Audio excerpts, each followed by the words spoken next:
Bem-vindos a esta troca de perspectivas. Hoje, a gente mergulha numa situação bem delicada, né? Mas que acontece bastante e que o material que a gente analisou traz à tona. É aquele momento em que um paciente que está fazendo um tratamento psiquiátrico chega para o médico e fala: Doutor, olha, este remédio me faz mal. E muitas vezes, como a gente viu no relato que lemos, essa queixa acaba encontrando uma certa resistência, sabe, com um profissional, às vezes insistindo para continuar usando, e isso, claro, cria uma tensão bem evidente no consultório. Exato. E essa tensão toda nos leva direto para a questão central que a gente extraiu do material para a nossa análise de hoje. Como é que a gente pode, na prática da psicofarmacologia, harmonizar essa vivência tão subjetiva do paciente, essa afirmação quase visceral, né, de que o remédio faz mal, com a abordagem clínica, com os protocolos, com o conhecimento médico que a gente já acumulou? Onde é que está o ponto de equilíbrio, assim, para garantir não só a eficácia do tratamento, mas também o bem-estar, a dignidade e, um ponto crucial, né, a adesão desse paciente ao tratamento? Bom, a minha argumentação hoje vai se concentrar mais na ideia de que validar essa experiência única do paciente e garantir que ele participe ativamente do processo, olha, isso não é só uma questão ética, sabe? São elementos que eu vejo como clinicamente indispensáveis para um tratamento que realmente funcione a longo prazo. Por outro lado, eu vou defender aqui que a própria natureza do tratamento psicofarmacológico, que é bem complexa, muitas vezes exige sim que a gente navegue por algumas dificuldades iniciais. E isso implica confiar na orientação clínica, que é fundamentada em evidências científicas, mesmo quando o paciente está relatando um desconforto. Claro, sempre sublinhando a importância de uma comunicação muito clara durante todo esse processo. Olha, da minha perspectiva, essa frase, este remédio me faz mal, ela é mais do que uma simples queixa, entende? Ela deveria ser vista como um dado clínico de primeira ordem, um sinalizador super importante naquele momento específico do tratamento. Se a gente minimiza essa comunicação ou trata só como resistência, a gente está, na verdade, desperdiçando uma informação que é valiosíssima, que podia guiar um ajuste terapêutico muito mais personalizado. O material base que a gente usou, ele enfatiza um conceito que eu acho fundamental, a neurodiversidade. A gente não pode simplesmente ignorar que cada sistema nervoso é único. É resultado de uma interação super complexa de genética, epigenética, história de vida, enfim. E essa singularidade toda implica que as respostas à mesma substância química vão ser radicalmente diferentes. O próprio relato do paciente no material é um exemplo claro disso, né? Ele diz: teve um médico que acertou um medicamento, mas errou em outro.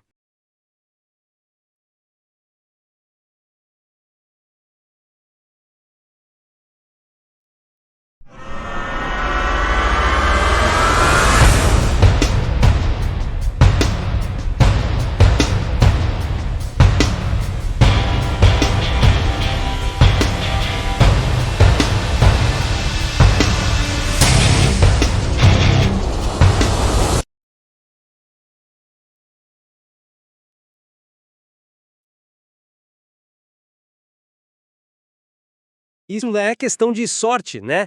É a pura expressão dessa individualidade biológica e psíquica.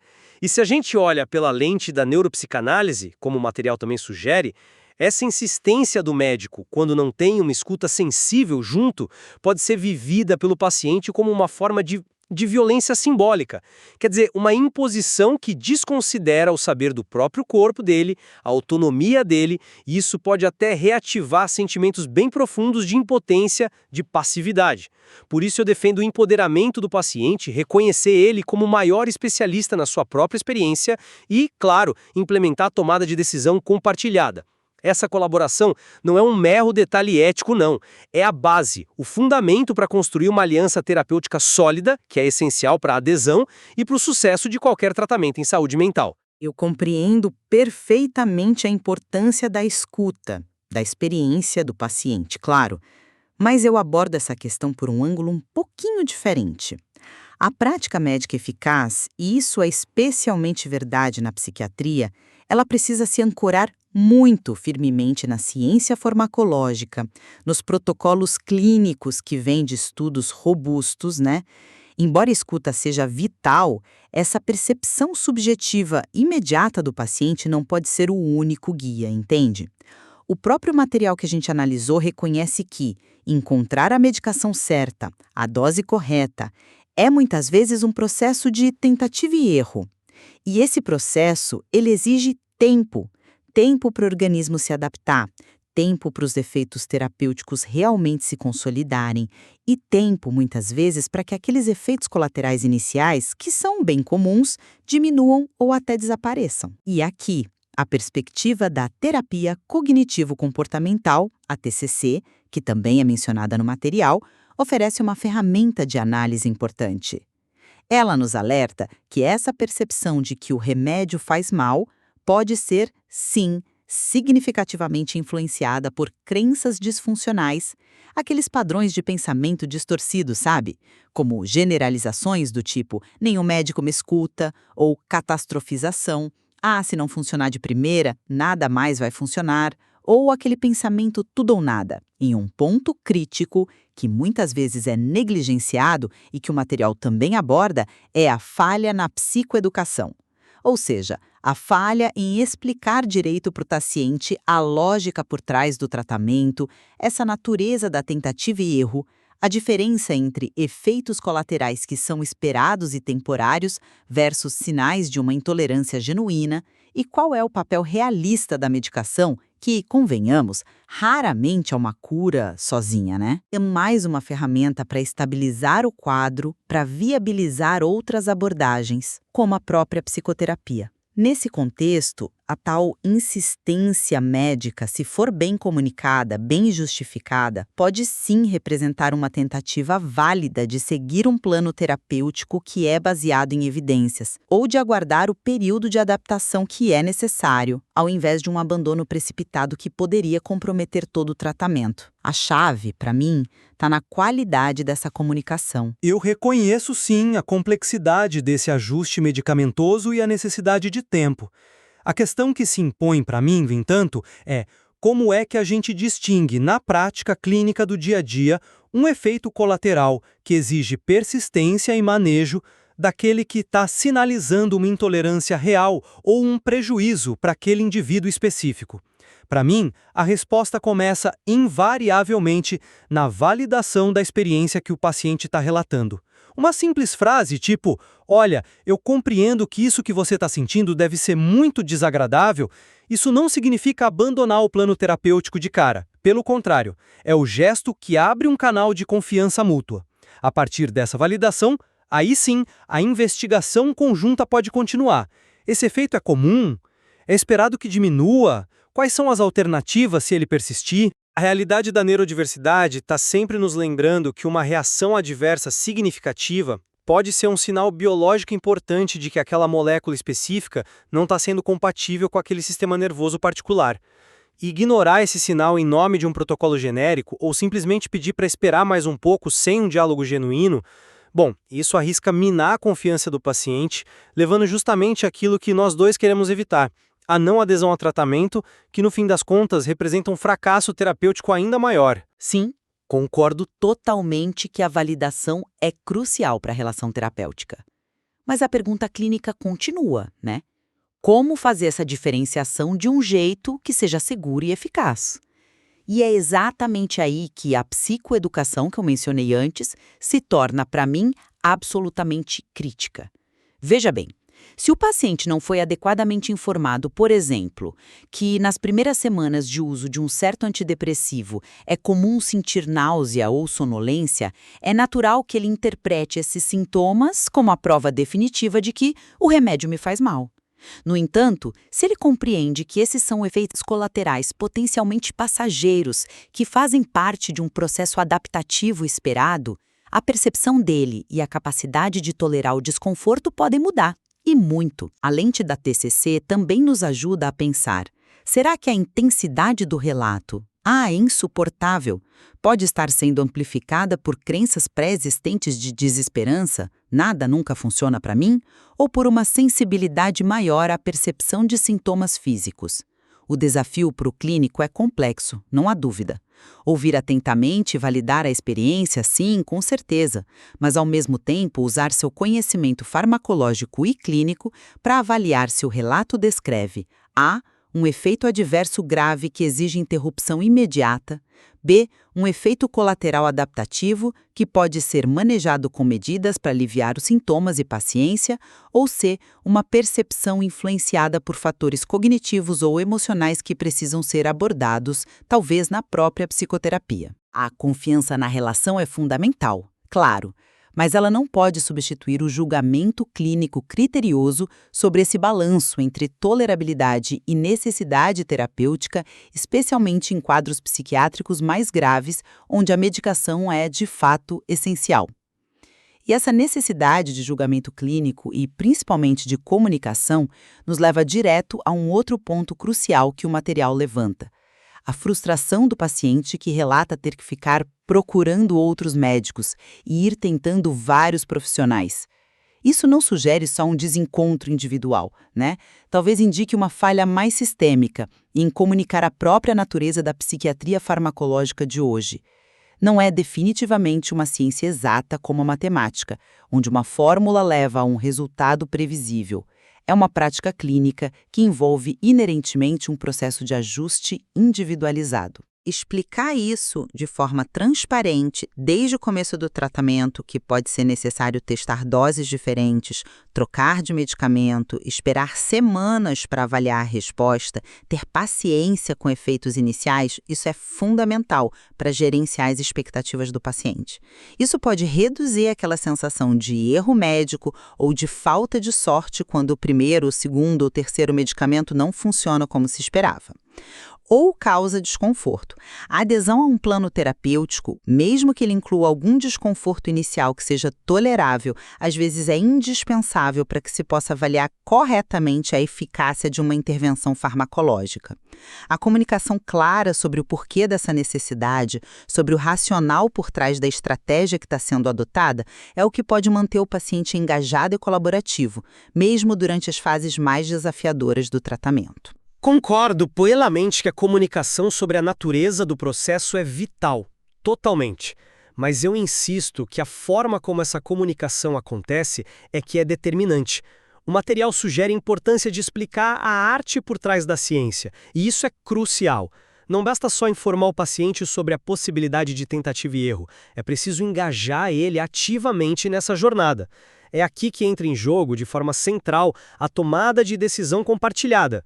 O que isso significa? Significa apresentar as opções terapêuticas que existem, discutir abertamente os potenciais benefícios e riscos de cada uma, incluindo a probabilidade e como manejar efeitos colaterais comuns e construir juntos, médico e paciente, a estratégia terapêutica que vai ser seguida. A percepção de insistência por parte do paciente muitas vezes não nasce da necessidade clínica de manter um medicamento específico, mas sim da maneira como essa necessidade é comunicada ou, pior ainda, imposta de forma unilateral.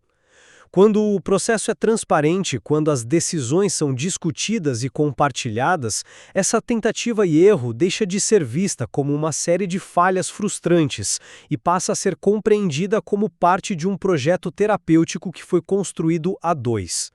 Sem esse diálogo colaborativo, a insistência, mesmo que seja clinicamente bem intencionada, acaba por fraturar a aliança terapêutica. E essa aliança, como o próprio material ressalta e a nossa experiência clínica confirma dia após dia, é o alicerce sobre o qual repousa a eficácia de qualquer tratamento em saúde mental, seja ele farmacológico ou não. E tem mais um ponto. É fundamental não perder de vista a perspectiva que o material nos oferece sobre o papel da medicação no quadro geral do tratamento. Ela é frequentemente apresentada, e com razão, como uma ferramenta valiosa, capaz de criar condições neuroquímicas mais favoráveis, de aliviar sintomas que são incapacitantes. No entanto, a mudança psíquica profunda, a elaboração dos conflitos que estão por baixo, o desenvolvimento de novas estratégias para lidar com as coisas, de resiliência, tudo isso, geralmente acontece no espaço da psicoterapia, né? Seja ela de orientação neuropsicanalítica, cognitivo-comportamental ou outra qualquer. Um profissional que adota uma abordagem ética integrada, na minha visão, ele reconhece os limites da farmacologia. O conflito que está expresso na frase "este remédio me faz mal" pode, em alguns casos, ser um sinalizador importante de que tem questões mais profundas, talvez relacionais, talvez ligadas a traumas passados, talvez a conflitos internos mesmo que estão emergindo e precisam ser abordadas no setting terapêutico. Uma insistência puramente farmacológica, que não considera esse contexto da psicoterapia e a dinâmica da relação entre médico e paciente, corre o risco de ser uma abordagem reducionista e, em última análise, menos eficaz. O conflito, como o texto sugere, é muitas vezes, na sua essência, relacional. Eu entendo perfeitamente essa sinergia que a gente busca entre medicação e psicoterapia. Na maioria dos casos, essa combinação é sim o padrão ouro do tratamento. Contudo, a gente precisa ser realista e reconhecer que existem situações clínicas, especialmente em fases agudas de transtornos graves, estou falando de psicose, mania, depressão profunda com risco de suicídio, onde a estabilização farmacológica não é só desejável, ela é um pré-requisito absoluto para que o paciente tenha condições mínimas de se engajar em qualquer processo psicoterápico significativo. Nesses cenários, o foco inicial da intervenção precisa ser na medicação, na busca urgente por um agente que traga algum alívio dos sintomas, que permita ao paciente recuperar um nível básico de funcionalidade, de organização do pensamento ou de segurança. E a psicoeducação, de novo, é crucial aqui. Explicar claramente para o paciente, para a família dele, que a medicação nesse momento não está visando a cura completa, mas sim a estabilização necessária para abrir caminho para outras intervenções, incluindo a psicoterapia, assim que for possível. A aliança terapêutica continua sendo vital, óbvio, mas ela não pode ser invocada como um argumento para a gente evitar intervenções farmacológicas que são clinicamente indicadas, baseadas em evidências e potencialmente salvadoras de vidas naquele contexto específico. A questão desafiadora não é se devemos usar a medicação nessas situações, mas como a gente pode preservar e fortalecer a aliança terapêutica durante essa fase inicial de tratamento farmacológico intensivo, que a gente sabe que pode ser difícil e exigir múltiplos ajustes.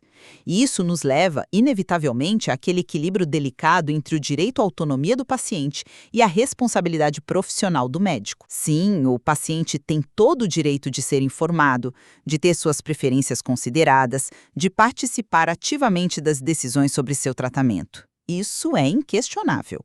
No entanto, a responsabilidade ética e legal do médico também envolve guiar o tratamento usando o melhor conhecimento científico que está disponível e a sua experiência clínica acumulada.